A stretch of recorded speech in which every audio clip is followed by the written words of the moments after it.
أعوذ بالله من الشيطان الرجيم من همزه ونفخه ونفثه بسم الله الرحمن الرحيم الصلاة والسلام على رسول الله وآله وأصحابه أجمعين. Mes chers frères, mes chères sœurs, assalamu alaikum wa rahmatullahi wa barakatuh. Il y a une question qui m'a été posée dans notre mosquée de Gonesse. Est-ce qu'on a le droit de rassembler la prière de Maghreb et la prière de l'Isha pendant 2 mois ou bien pendant 3 mois d'été? Car l'heure d'été, l'heure de l'Isha, il est un peu tard, il est vers minuit. Alors, est-ce qu'on a le droit de rassembler les 2 prières à la mosquée ou bien chez nous? Et pour confirmer cette parole, ils ont dit, la personne qui m'a posé la question, il m'a dit qu'il y a beaucoup de mosquées là, dans l'île de France, qui pratiquent cette pratique-là, ils rassemblent le Maghreb avec l'Isha. Est-ce que c'est autorisé religieusement ou bien c'est pas autorisé? C'est ça ce qu'on va voir bi'idnillahi azza wa jal dans cette vidéo. La première chose, il faut savoir que les savants, tous les savants des musulmans, ils disent qu'on a le droit de rassembler al-Dhuhr avec l'Asr et le Maghrib avec l'Isha pour 4 raisons. La première raison, pour un voyage. Un voyageur, il peut rassembler, regrouper les 2 prières, le Dhuhr et l'Asr, et le Maghrib et l'Isha. Il peut retarder le Dhuhr jusqu'à l'heure de l'Asr, comme il peut avancer l'Asr à l'heure de Dhuhr. Il fait le Dhuhr, il fait directement l'Asr. Ou bien, il retarde le Dhuhr, et il fait le Dhuhr, et directement il fait l'Asr. Et c'est la même chose pour le Maghrib et l'Isha, si on est en état de voyage. Deuxième chose, si on est malade. Quelqu'un qui est malade, il peut regrouper la prière de Dhuhr et l'Asr et de Maghrib et l'Isha. Troisième chose, pour les gens qui ont la peur, s'il y a la peur, il y a des criminels qui peuvent le tuer, on est menacé, on est dans une guerre, il y a une menace, alors là, on peut regrouper les prières. Quatrième chose, pour s'il y a la pluie, il y a vraiment la pluie qui nous empêche de venir à la mosquée et de faire chaque prière à l'heure. À ce moment-là, on peut regrouper le Dhuhr et l'Asr et le Maghrib et l'Isha. Ça, il n'y a pas de problème par rapport à ça. Mais là, la question qui se pose, est-ce qu'on a le droit de regrouper les prières sans ces excuses-là? Alors là, la réponse, il y a 2 paroles des savants.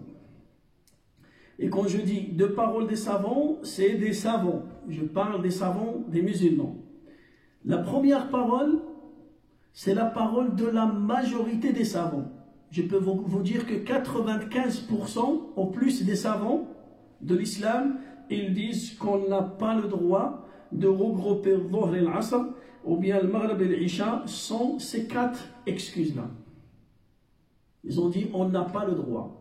Car le prophète sallallahu alayhi wa sallam, il nous a montré les excuses pour lesquelles on peut regrouper les prières. La deuxième parole, c'est la parole de la minorité, une minorité des savants.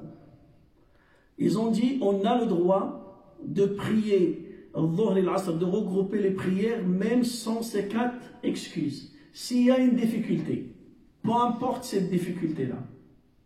Ils ont ramené une preuve. Ils ont dit, on a trouvé un hadith authentique, rapporté par l'imam Muslim. Ce hadith-là, il a été rapporté par le cousin du prophète sallallahu alayhi wa sallam qui s'appelle Abdullah ibn Abbas, radiyallahu anhuma. Abdullah ibn Abbas, il a dit, j'ai prié avec le prophète sallallahu alayhi wa sallam à Médine, al-Dhuhr et l'Asr ensemble, et le Maghrib et l'Isha. On a regroupé le Dhuhr et l'Asr et on a regroupé le Maghrib et l'Isha. Et on n'était pas en voyage et il n'y avait pas de pluie. Il n'y avait pas de pluie. Et dans une version, oui, sans pluie, il n'y avait pas la peur. Ça veut dire, il n'y avait pas la peur, on n'était pas en guerre, on n'était pas en voyage et il n'y avait pas de pluie. On était résident à Médine. Et on a prié al-Dhuhr et l'Asr et on a regroupé le Maghrib ou l'Isha. Et c'est un hadith authentique. Alors ces savants-là, ils ont ramené ce hadith-là comme preuve pour donner l'autorisation aux musulmans de regrouper les prières même sans les 4 excuses que j'ai déjà citées. Mais la majorité des savants, comment ils vont interpréter ce hadith-là? Ils ont dit en vérité, oui, ce hadith il est authentique, rapporté par l'imam Muslim. Mais il faut savoir que un grand savant qui a rapporté le hadith, qui a écouté ce hadith de la bouche de Ibn Abbas. Ibn Abbas, c'est lui qui a raconté ce hadith-là. Son élève qui s'appelle Abu Sha'ta. Abu Sha'ta, c'est l'élève d'Ibn Abbas. Il a écouté le hadith de ses oreilles. Alors lui aussi, il a transmis le hadith à son élève qui s'appelle Amr ibn Dinar.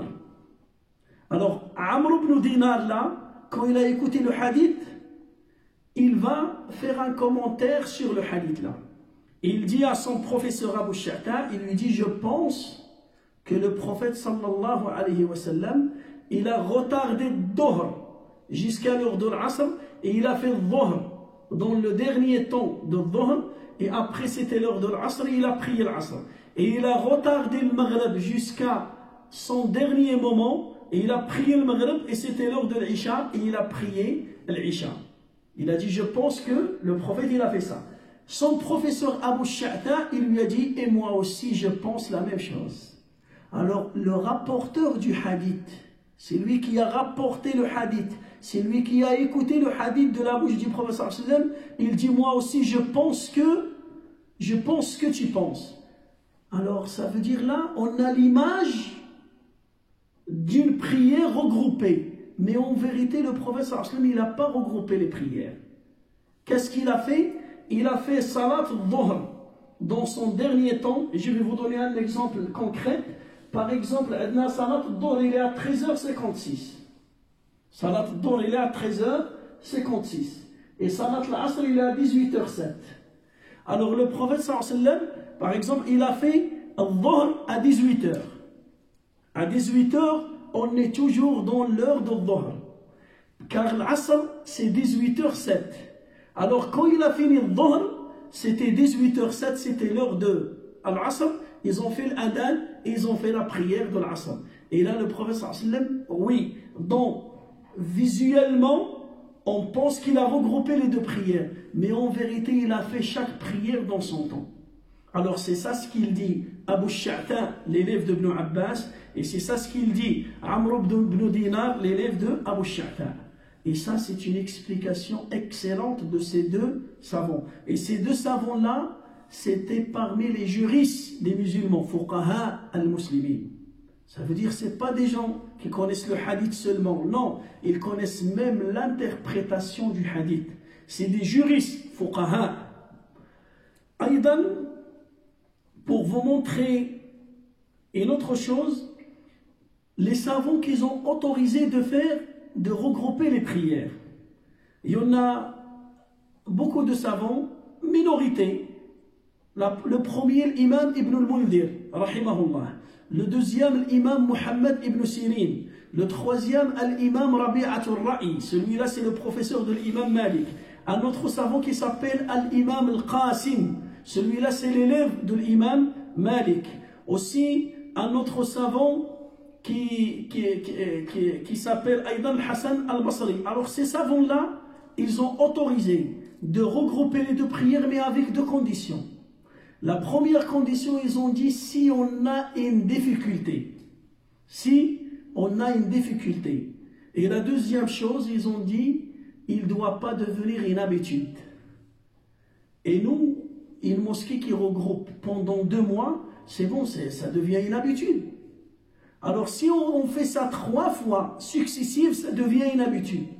Ça veut dire, ces savants ils autorisent pour quelqu'un qui est vraiment fatigué et le lendemain il va travailler, il ne peut pas rester réveillé, ça veut dire il va prier le Maghrib et l'Isha, il va dormir directement, il est épuisé.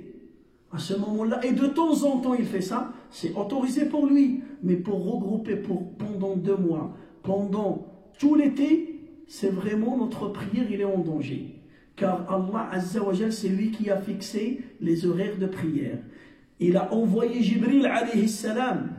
Et Jibril, il est descendu, il a montré au prophète sallallahu alayhi wa sallam les horaires de prière, 2 jours. La première journée, il est venu et lui a montré le début de l'heure du temps de chaque prière. Et la deuxième journée, il est revenu et lui a montré la fin du temps de chaque prière. Et il a dit, entre ces 2 temps-là, vous pouvez prier.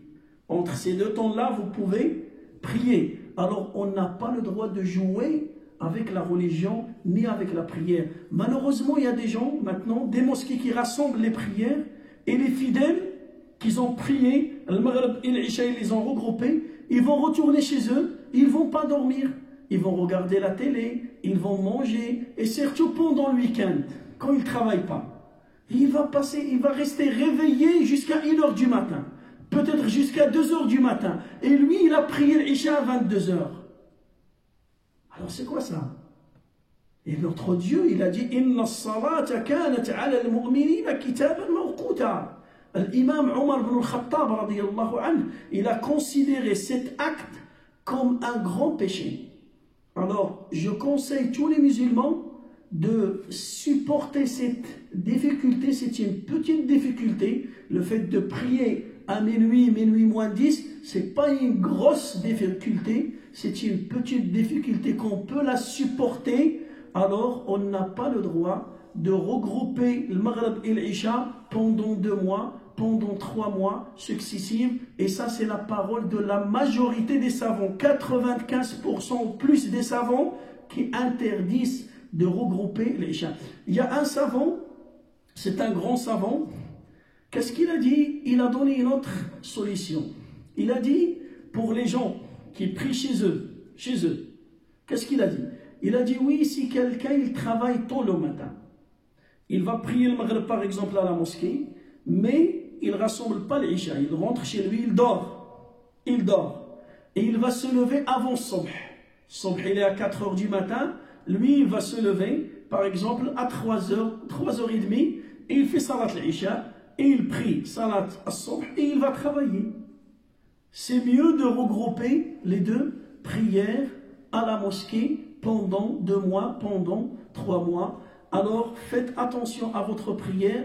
Il ne faut pas suivre le courant, parce qu'il y a des gens, cette mosquée, ils ont fait comme ça, alors nous aussi, pourquoi notre mosquée ne fait pas ça? Non, notre mosquée, il va suivre les paroles d'Allah, les paroles du prophète et les paroles des savants qui savent interpréter le Coran et qui savent interpréter les paroles du prophète et qui savent interpréter les paroles des compagnons. فاللهم علمنا ما ينفعنا وانفعنا بما علمتنا وزدنا علما يا رب العالمين. سبحان ربك رب العزة عما يصفون وسلام على المرسلين والحمد لله رب العالمين.